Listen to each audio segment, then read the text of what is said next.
নমস্কার, শান্তন টিভির পর্দায় আপনাদের স্বাগত। সাথে আছে দীপান্বিতা। চোখ রাখবো সংবাদে। বাংলাদেশ আমাদের পূর্বপুরুষদের, যারা আজ বাংলাদেশ নষ্ট করছে তাদের দ্বারা বাংলাদেশ তৈরি হয়নি। মঙ্গলবার আগরতলা শহরে মিছিল থেকে এই কথা বললেন প্রাক্তন কেন্দ্রীয় মন্ত্রী প্রতিমা ভৌমিক। লাগাম ছাড়া সংখ্যালঘু নির্যাতন, বাড়ছে ভারত বিদ্বেষ। ইউনুসের বাংলাদেশ যেন হয়ে উঠেছে ত্রাসের দেশ। গত কয়েকদিনে হিংসার আগুনে আরও ঘি পুড়েছে। এরূপ পরিস্থিতির কারণে ত্রিপুরার মানুষ ভারতবাসী হিসেবে রাস্তায় নামছে। গত কয়েকদিনে লক্ষ্য করা যাচ্ছে বাংলাদেশের সংখ্যালঘুদের উপর নির্যাতন বেড়েছে। একইভাবে হিন্দু সনাতনী নেতা চিন্ময় প্রভুকে পর্যন্ত বিনা কারণে গ্রেপ্তার করেছে বাংলাদেশ পুলিশ। মঙ্গলবার আদালতের জামিন মামলার শুনানির কথা থাকলেও চিন্ময় প্রভুর হয়ে কোনো আইনজীবী আদালতে দাঁড়ায়নি। ফলে মামলার শুনানি আবারও পিছিয়ে গেছে। আগামী 2রা জানুয়ারি জামিন মামলার শুনানি হবে। এর মধ্যে চিন্ময় প্রভুর মুক্তির দাবি এবং বাংলাদেশের সংখ্যালঘুদের উপর নির্যাতন বন্ধ করার দাবিতে মঙ্গলবার আগরতলা শহরে বিক্ষোভ মিছিল সংঘটিত করল সনাতনী যুবা সংগঠন। এই মিছিলের নেতৃত্ব দিয়েছেন প্রাক্তন কেন্দ্রীয় প্রতিমন্ত্রী প্রতিমা ভৌমিক। তাঁর নেতৃত্বে রবীন্দ্র শতবার্ষিকী ভবনের সামনে থেকে মিছিল শুরু হওয়ার পর কিছুটা পথ এগিয়ে যেতে জেলা পুলিশ সুপারের নেতৃত্বে থাকা পুলিশ এবং টিএসআর মিছিল আটকে দেয়। প্রাক্তন কেন্দ্রীয় প্রতিমন্ত্রী প্রতিমা ভৌমিক পথসভার হাতে মাইক্রোফোন নিয়ে দাবি করেন, বাংলাদেশ আমাদের পূর্বপুরুষদের, যারা আজ বাংলাদেশ নষ্ট করেছে তাদের দ্বারা বাংলাদেশ তৈরি হয়নি এবং সে দেশে 30% সম্পত্তি সংখ্যালঘুদের দ্বারা তৈরি হয়েছে। কিন্তু আজ সে দেশে সংখ্যালঘুদের উপর অমানবিক নির্যাতন শুরু হয়েছে। সংখ্যালঘু অংশের মানুষের বাড়িঘর, ব্যবসায়িক প্রতিষ্ঠান থেকে শুরু করে সবকিছু আজ সে দেশে আক্রান্ত। গত কয়েকদিন আগে বাংলাদেশের সনাতনী ধর্মের মানুষের আন্দোলনের নেতৃত্ব দেওয়া চিন্ময় প্রভুকে পর্যন্ত গ্রেপ্তার করেছে সে দেশের পুলিশ। বাংলাদেশের এ ধরনের কার্যকলাপে গোটা বিশ্ববাসী পর্যন্ত আজ উদ্বিগ্ন। কোন সভ্য সমাজ তাদের এমন কার্যকলাপ ভালো চোখে দেখছে না। এর বিরুদ্ধে সকলকে মাঠে নেমে কথা বলার প্রয়োজন বলে দাবি করলেন প্রাক্তন কেন্দ্রীয় প্রতিমন্ত্রী প্রতিমা ভৌমিক। যে সংখ্যালঘুদের উপরে যে অমানবিক নির্যাতন শুরু হয়েছে তার প্রতিবাদে এবং গত কিছুদিন আগে তিনি সংখ্যালঘুদেরকে নেতৃত্ব দিচ্ছিলেন ইসকনের চিন্ময় প্রভু, ওনাকে অ্যারেস্ট করা হয়েছে। ওনার নিঃশর্ত যে জামিনের জন্য আমরা আজকে এই জায়গাতে প্রতিবাদ সভার আয়োজন করেছি। আমি মনে করি গোটা দেশের, আমাদের দেশের বা অন্যান্য জায়গায় গোটা বিশ্বের মধ্যে বাংলাদেশের যে বর্তমান পরিস্থিতি সেটা নিয়ে সবাই উদ্বিগ্ন এবং সেটা কোনো সভ্য সমাজে এই ধরনের বর্বরতা আমার মনে হয় না কেউ সেটাকে ভালো চোখে দেখছেন। আপনার বিশেষ করে যারা সনাতনী, যারা সংখ্যালঘু রয়েছেন তারা সম্পত্তি লুট হচ্ছে, তাদেরকে জোর করে ধর্মান্তরিত করা হচ্ছে, তাদেরকে মেয়েদেরকে তুলে নেওয়া হচ্ছে, গণধর্ষণ করা হচ্ছে, বিভিন্ন ধরনের অত্যাচার সেটা বাংলাদেশে সংগঠিত হচ্ছে। তার বিরুদ্ধে সবাই আমার মনে হয় কথা বলা দরকার এবং যেটা বলছি যে সভ্য সমাজে কোনো সুস্থ সমাজ ব্যবস্থা সেটা চলা ঠিক না। তো আমরা এই দেশের নাগরিক যারা রয়েছে, আমাদের ত্রিপুরা বলুন, ওয়েস্ট বেঙ্গল বলুন, আমরা বিহারের কিছু অংশ, উড়িষ্যাতে, আসামে, আমিও ব্যক্তিগতভাবে আমার পূর্বজ যারা রয়েছে তারা সেই দেশ থেকে এসছে। যদিও বাংলাদেশ আমরা বলি এটা আমাদেরই দেশ, যেটা ভাগ হয়েছিল। আর বাংলাদেশের যে সম্পত্তি এখনও 30% সম্পত্তি যারা সংখ্যালঘু যারা রয়েছে তাদের তৈরি, এবং বিশেষ করে আজকের যে বাংলাদেশ সেটা আমাদের যারা পূর্বপুরুষ তাদের তৈরি বাংলাদেশ।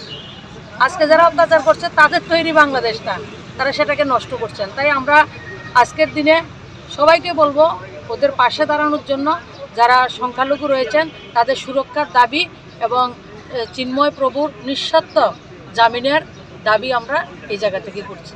এদিনের প্রতিবাদ কর্মসূচিতে হাজার হাজার মানুষ অংশ নিয়ে বাংলাদেশ সরকারের ভূমিকায় তীব্র প্রতিবাদ জানায়। বিশেষ করে এদিনের প্রতিবাদ কর্মসূচিতে অংশ নিয়েছে হিন্দু, বৌদ্ধ থেকে শুরু করে বিভিন্ন ধর্মের সাধু সন্তরা। শান্তির বার্তা দিলেন তারা। শান্তন টিভি। বেআইনিভাবে সরকার রাস্তা দখল করে ব্যবসা করার সুযোগ কাউকে দেবে না আগরতলা পৌর নিগম। একই সাথে কোনো সমাজদ্রোহীর কাছে মাথা নত করবে না সরকার এবং পৌর নিগম। মঙ্গলবার লক্ষ্মীনারায়ণ মন্দির সংলগ্ন এলাকায় উন্নয়নমূলক কাজের অগ্রগতি দেখতে গিয়ে সাফ জানিয়ে দিলেন আগরতলা পৌর নিগমের মেয়র দীপক মজুমদার। তিনি বলেন, লক্ষ্মীনারায়ণ মন্দিরের বিপরীত পাশে রাস্তা দিয়ে প্রতিদিন ট্রাফিক জ্যাম লেগে থাকত, কারণ রাস্তার পাশে বেশ কিছু ব্যবসায়ী বিনা লাইসেন্সে জমি দখল করে রেখেছিল। তারপর নিগমের পক্ষ থেকে তাদের উচ্ছেদ করা হয়, কিন্তু উচ্ছেদের সময় কিছু সমাজদ্রোহীরা সরকারি কাজে বাধা দেওয়ার চেষ্টা করেছে। তাদের কাছে মাথা নত করেনি নিগম কর্তৃপক্ষ। তাদের বলে দেওয়া হয়েছে, কোনো ধরনের বেআইনি কার্যকলাপ বরদাস্ত করবে না এই সরকার। যেহেতু মুখ্যমন্ত্রীর বিধানসভা কেন্দ্র, প্রায় বিষয়টি মুখ্যমন্ত্রীর নজরেও ছিল। তারপর উচ্ছেদ অভিযানের পর এলাকায় নতুন করে স্টল নির্মাণ করা হচ্ছে। যারা দীর্ঘদিন ধরে এলাকায় লাইসেন্স নিয়ে ব্যবসা করে আসছে, তাদের মধ্যে 7 জনকে স্টলগুলো বন্টন করা হবে। আগামী 1 মাসের মধ্যে নির্মাণ কাজ সম্পন্ন করার সম্ভাবনা রয়েছে। আজ কাজের অগ্রগতি খতিয়ে দেখা হয়েছে বলে জানান মেয়র।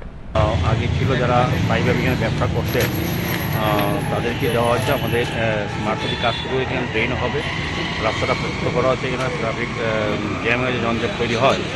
সেই সুবাদে আগরতলা পৌর নিগম স্মার্ট সিটি আমরা সিদ্ধান্ত নিয়েছিলাম। আমাদের রাজ্যের মাননীয় মুখ্যমন্ত্রী প্রফেসর ডক্টর মানিক শাহ উনিও নির্দেশ দিয়েছেন যে এই জায়গাটা ক্লিয়ার করে এখানে যাতে যারাই প্রকৃতভাবে ব্যবসা করে তাদেরকে যাতে থাকার সুযোগ দেওয়া হয় এবং ব্যবসা করার সুযোগ দেওয়া হয়। সেই সুবাদে আমাদের আগরতলা পৌর থেকে সার্ভে করা হয়েছে। বিভিন্নভাবে অনেকেই চেষ্টা করেছিলেন অবৈধভাবে এখানে ঘর নির্মাণ করার, সেগুলি আমরা পৌর নিগম থেকে সরিয়ে দেওয়া হয়েছে। এবং যারা প্রকৃত এখানে ব্যবসা করতেন, আমাদের কর্পোরেটর অর্থনৈতিক থেকে আমরা রিপোর্ট নিয়ে, যিনি এই ওয়ার্ডের কর্পোরেটর এবং চেয়ারম্যান এবং ব্যবসায়ীদের সঙ্গে কথা বলে আমরা একটা লিস্ট ফাইনাল করেছি। মাননীয় মুখ্যমন্ত্রীটা দেখেছেন, ওনারা বিধানসভা এটা, ওনার সঙ্গে আমার আলোচনা হয়েছে। উনি নিজেই আজকে বলেছেন কদিন আগে যে নিজে দাঁড়িয়ে থেকে এই করা যায়। এখানে কিছুটা প্রতিবন্ধক সৃষ্টি হয়েছিল, কিছু লোক বাধা দিয়েছিল, কিন্তু আমাদের সরকার এবং পৌর নিগম বদ্ধপরিকর যে কোনো অবস্থাতেই কোনো সমাজবিরোধী বা কারো বাধায় আমরা মাথা নত করব না। ঠিক আছে, প্রকৃত যারা ব্যবসা করেন, যেখানে দীর্ঘদিন আছেন, তাদেরকেই সুযোগ দেওয়া হবে। সেই সুবাদে আমাদের 7টি স্টল আমরা তাদেরকে দিয়েছি, তারা নিজেরাই তৈরি করে নিচ্ছেন। তাদেরকে অস্থায়ীভাবে তৈরিও প্রদান করার সিদ্ধান্ত আমরা নিয়েছি। আখাউড়া চেকপোস্টে নিরাপত্তা কঠোর করল পশ্চিম জেলা আরক্ষা প্রশাসন। আখাউড়া চেকপোস্টে কোনো ধরনের প্রতিবাদ মিছিল কিংবা বিক্ষোভ সভা যেন কেউ করতে না পারে, তার জন্য সকল ধরনের ব্যবস্থা নেওয়া হয়েছে। পশ্চিম জেলার পুলিশ সুপার কিরণ কুমারকে জানান, একটি সংগঠনের পক্ষ থেকে প্রশাসনের নিকট অনুমতি চেয়েছিল আখাউড়া চেকপোস্টে প্রতিবাদ মিছিল করার জন্য। প্রশাসন থেকে অনুমতি প্রদান করা হয়নি, তাই আখাউড়া চেকপোস্টে যাওয়ার রাস্তায় বাঁশ দিয়ে 2টি অস্থায়ী ব্যারিকেড করে দেওয়া হয়েছে, যাতে করে মঙ্গলবার কেউ আখাউড়া চেকপোস্টে কোনো ধরনের প্রতিবাদ সভা কিংবা মিছিল করতে না পারে। জেলা পুলিশ সুপার আরও জানান, সোমবার ভিসা অফিসের ঘটনায় একটি মামলা নথিভুক্ত করা হয়েছে। সোমবার রাতে 7 জনকে গ্রেপ্তার করা হয়েছে। তাদের পুলিশ রিমান্ডে নিয়ে এসে জিজ্ঞাসাবাদ চালানো হবে। ভিসা অফিসের ঘটনার সাথে যারা যারা যুক্ত সকলকে গ্রেপ্তার করা হবে।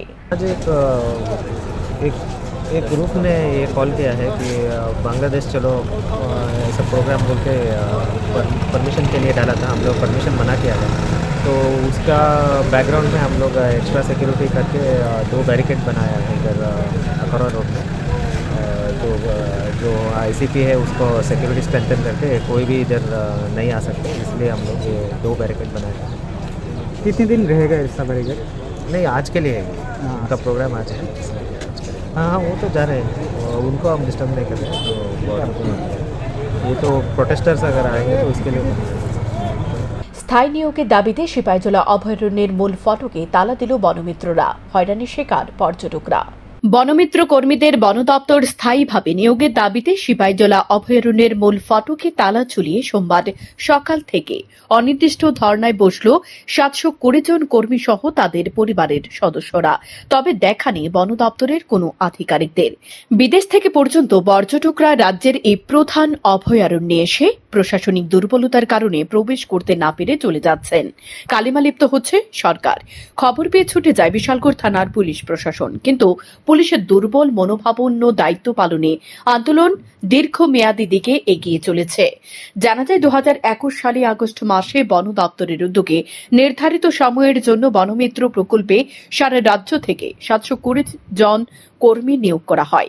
তখন কর্মীদের বেতন ছিল যথাক্রমে 3,000 টাকা, বর্তমানে তাদের বেতন 4,820 টাকা হয়েছে। কিন্তু বনমিত্র কর্মীদের বর্তমান দাবি তাদেরকে বন দপ্তরে স্থায়ীভাবে নিয়োগ করতে হবে।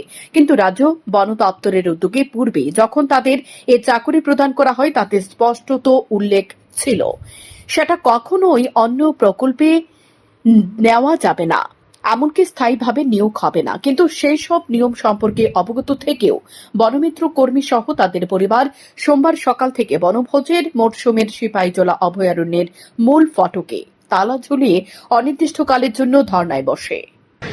আমরা বনমিত্র কর্মী, আমরা মাসে 20 দিন ডিউটি করি।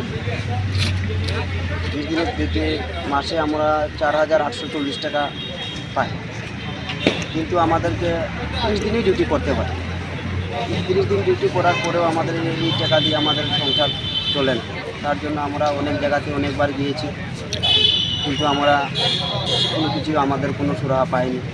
পরবর্তীতে এখানে সিপাহীজলা মেইন গেটের মধ্যে আমরা ধর্নায় বসেছি। আর আমাদের প্রথমত একটাই দাবি, আমাদের বন দপ্তরে স্থায়ীভাবে নিয়োগ করার জন্য। প্রথমে কি আপনারা অস্থায়ীভাবে ছিলেন? ও স্থায়ীভাবে আমরা এখন করছি। কতজন কর্মী ছিলেন আপনারা? আমাদের ত্রিপুরাতে অল ত্রিপুরা বনমিত্র 720 জনের মতো মোটামুটি। এখানে কি অল ত্রিপুরা আছেন না শুধু ত্রিপুরা? এখানে অল ত্রিপুরার মধ্যে সব জায়গা থেকে লোক এসেছে।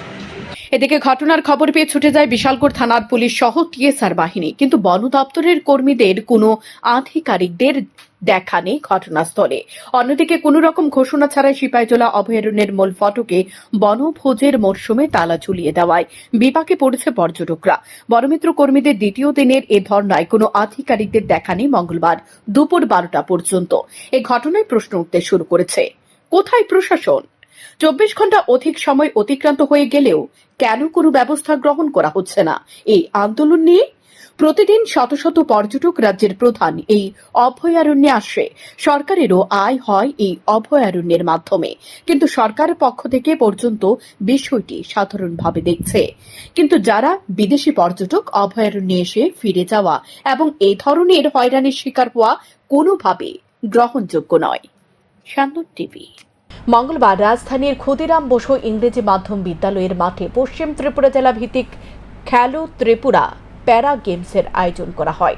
মন্ত্রী টেঙ্কু রায় প্রতি প্রজ্বলন করে পশ্চিম ত্রিপুরা জেলা ভিত্তিক খেলো ত্রিপুরা প্যারা গেমসের উদ্বোধন করেন। তারপর তিনি প্রতিযোগিতায় অংশ নেওয়া ছেলে মেয়েদের উদ্দেশ্যে বক্তব্য রেখে বলেন, লক্ষ্য স্থির থাকলে সিদ্ধি লাভ হবে, কোনো অবস্থাতে কেউ রুখতে পারবে না। আরো বলেন, গত 10 বছর ধরে কেন্দ্র সরকার দিব্যাঙ্গ ছেলে মেয়েদের জন্য কাজ করে চলেছে। তাদের আত্মসম্মান কিভাবে বাড়ানো যায় সেদিকে গুরুত্ব দিয়ে একাধিক পদক্ষেপ গ্রহণ করা হচ্ছে। দিব্যাঙ্গদের পেনশন 500 টাকা থেকে বৃদ্ধি করে 2,000 টাকা করা হয়েছে। বিবাহ করার সময় তাদের 2018-র আগে 5,000 টাকা করে দেওয়া হতো। বর্তমান সরকার সেই অর্থরাশি বৃদ্ধি করে 50,000 টাকা করেছে। তিনি আরও জানান, আজকে যারা এ প্রতিযোগিতায় জয়ী হবে তারা আগামী 18 এবং 19 ডিসেম্বর রাজধানীর স্বামী বিবেকানন্দ ময়দানে প্যারা অলিম্পিকে অংশ নেবে। আয়োজিত এই দিনের অনুষ্ঠানে মন্ত্রী টেঙ্কু রায় ছাড়া উপস্থিত ছিলেন আগরতলা পুর নিগমের মেয়র দীপক মজুমদার সহ অন্যান্যরা। আজকের প্রতিযোগিতায় যারা জয়ী হবে তারা আগামী দিন 18 এবং 19 তারিখ আস্তাবল ময়দানে আমরা আমাদের গোটা রাজ্যের থেকে আজকের অনুষ্ঠানের মধ্যে দিয়ে যারা আসবেন ত্রিপুরা প্যারা আমরা অলিম্পিক করব। সেখানে গত বছর আমরা করেছি, আপনারা দেখেছেন কিছুক্ষণ আগে মাননীয় মুখ্যমন্ত্রী যে পুরস্কার ঘোষণা করেছেন, এই পুরস্কারটা আপনারা জেলায় দেখেছেন, কিন্তু রাজ্যের থেকে আমরা 10 জন ছাত্রছাত্রী যারা 12 এবং 10-এর যারা টপার হন তাদেরকে 54,000 12-এর জন্য এবং 10-এ যারা হাইয়েস্ট মার্ক অর্জন করেন এই ধরনের তাদেরকে জন্য 24,000 রুপিস আমরা তাদেরকে সম্মানিত করি এবং তাদের হাতে তুলে দেওয়া হয়।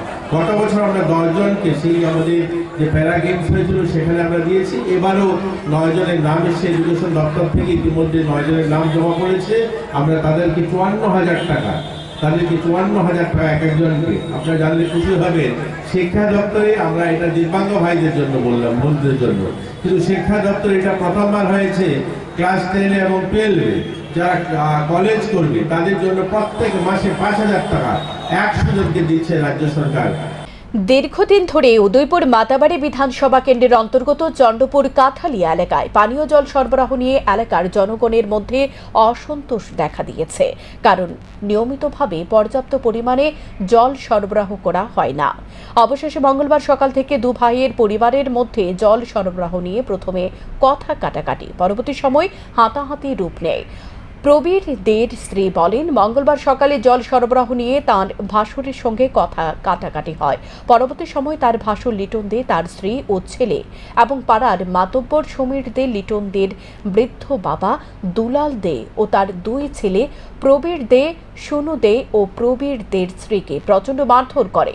পরবর্তী সময় মঙ্গলবার দুপুরে আহতরা রাধাকিশোরপুর থানায় মামলা দায়ের করেন লিটন দে ও এলাকার মাতব্বর সমীর দের বিরুদ্ধে। মামলা হাতে নিয়ে পুলিশ ঘটনাস্থলে ছুটে গেছে। এখন দেখার বিষয় অভিযুক্তদের পুলিশের জালে ধরা পড়ে কিনা।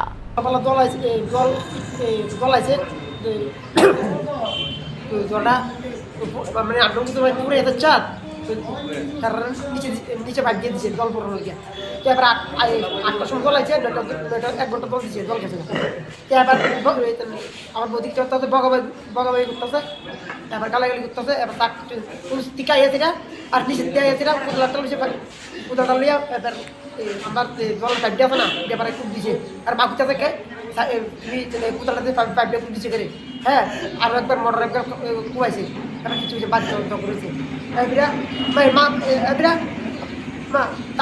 তার মা আমার বাচ্চাদের মিলে আমার একটা হয়েছে, হ্যাঁ দুটি আমার মাছ না।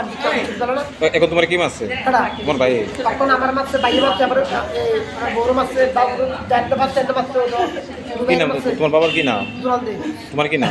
হ্যাঁ প্রবীর দে। তোমার ভাইয়ের নাম কি নাম? বড়রা তুমি দে। আপনার এটাকে আপনার ওয়াইফ, ওনার নাম কি? ওনারও মাছ আছে? কি মাছ আছে? কি নাম বড় ভাইয়ের?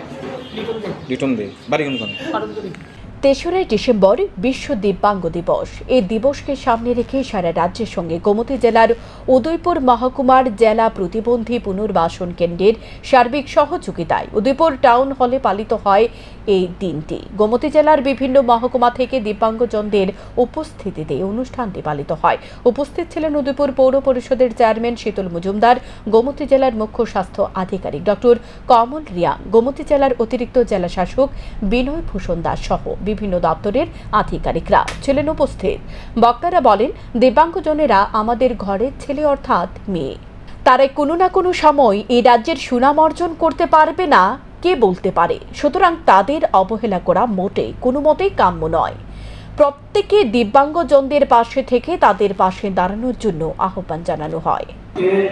আমাদের যে দিব্যাঙ্গজন বা বিশেষভাবে এবং তারা অক্ষম নয়, তারা বিশেষভাবে সক্ষম ব্যক্তি, তাদেরকে সম্মান দেওয়ার জন্য, তাদেরকে আরও এনকারেজ করার জন্য আজকের দিনটাকে পালন করা হয়। তো এই বছর যেটা থিম সেটা রাখা হয়েছে, আমি ইংরেজিতে বসে এবং বাংলা তর্জমা করবো, amplifying leadership and for the inclusive future, inclusive and progressive future, amplifying leadership of the people. মানে যারা এখন এই যে ডিফারেন্ট এবল পার্সন আছেন, তাদেরকে তাদের যে লিডারশিপকে আরও বড় করা, তাদের লিডারশিপকে আরও সদ্ব্যবহার করা। মঙ্গলবার সকাল 11টায় সিপিআইএম খোয়াই জেলা কার্যালয়ে পার্টির 24তম মহকুমা সম্মেলনকে সামনে রেখে রক্তদান শিবিরের আয়োজন করা হয়। এদিনই রক্তদান শিবিরে রক্তদাতাদের উৎসাহিত করতে উপস্থিত ছিলেন বিধায়ক নির্মল বিশ্বাস, ডিওয়াইএফআই রাজ্য কমিটির সভাপতি পলাশ ভৌমিক, সিপিআইএমের খোয়াই মহকুমা সম্পাদক পদ্মকুমার দেববর্মা থেকে শুরু করে অন্যান্যরা। উল্লেখ্য থাকে, আগামী 7 এবং 8 ডিসেম্বর সিপিআইএমের খোয়াই মহকুমা সম্মেলন অনুষ্ঠিত হবে। একে সামনে রেখে বিভিন্ন কর্মসূচি হাতে নিয়েছে দল। এর অঙ্গ হিসেবে এই রক্তদান শিবির বলে জানান বিধায়ক নির্মল বিশ্বাস। খোয়াই মহকুমা কমিটির পক্ষ থেকে এই রক্তদান শিবিরের আয়োজন করেছি। আগামী 7-8 ডিসেম্বর আমাদের পার্টির 24তম খোয়াই মহকুমা সম্মেলন অনুষ্ঠিত হবে। আপনারা জানেন যে প্রতি 3 বছর অন্তর অন্তর আমাদের পার্টির সম্মেলন অনুষ্ঠিত হয়। আগামী এপ্রিল মাসে দক্ষিণ ভারতের তামিলনাড়ুতে আমাদের পার্টির 24তম পার্টি কংগ্রেস অনুষ্ঠিত হবে। এর আগে প্রতিটি রাজ্যে একেবারে শাখা স্তর থেকে রাজ্য স্তর পর্যন্ত সম্মেলন অনুষ্ঠিত হচ্ছে। রাজধানীর প্রজ্ঞা ভবনে মিনিস্ট্রি অব জল শক্তি উদ্যোগে 3 দিনের প্রশিক্ষণের উদ্বোধন হয় মঙ্গলবার। রাজ্যের পানীয় জলের বন্দোবস্ত নিয়ে এদিনের প্রশিক্ষণের আলোচনা হয়। প্রশিক্ষণে উদ্বোধন করেন জলসম্পদ বিকাশ দপ্তরের সচিব কিরণ গিত্তে। তিনি জানান, কেন্দ্রীয় জলশক্তি থেকে এই প্রশিক্ষণের আয়োজন করা হয়েছে। প্রশিক্ষণের পাশাপাশি সরেজমিনে গিয়ে পানীয় জলের বন্দোবস্ত খতিয়ে দেখা হবে। ত্রিপুরা রাজ্যে এই ধরনের প্রশিক্ষণ প্রথমবার অনুষ্ঠিত হচ্ছে বলে জানিয়েছেন তিনি। প্রোগ্রামটা আমাদের minor irrigation census of water body, first spring of census and major medium irrigation census, তার উপর আমাদের 3 দিনের ওয়ার্কশপ চলছে। মিনিস্ট্রি অফ জল শক্তি থেকে আমাদের এই পুরো স্পন্সর স্কিম ত্রিপুরার সাথে কোলাবোরেশন এটা করছে। আমাদের আজকের পার্টিসিপেন্ট হলো ত্রিপুরা শুদ্ধ নর্থ ইস্টের 8টা স্টেট এবং দিল্লি থেকে ministry of Jal Shakti, national institute of hydrology, national nick and central water commission. তো সবাই মিলে জয়েন্টলি এই প্রোগ্রামটা এখানে 3 দিনের অর্গানাইজ হচ্ছে। এখনকার মতো সংবাদ এ পর্যন্তই। চোখ রাখুন শান্তন টিভির পর্দায়। নমস্কার।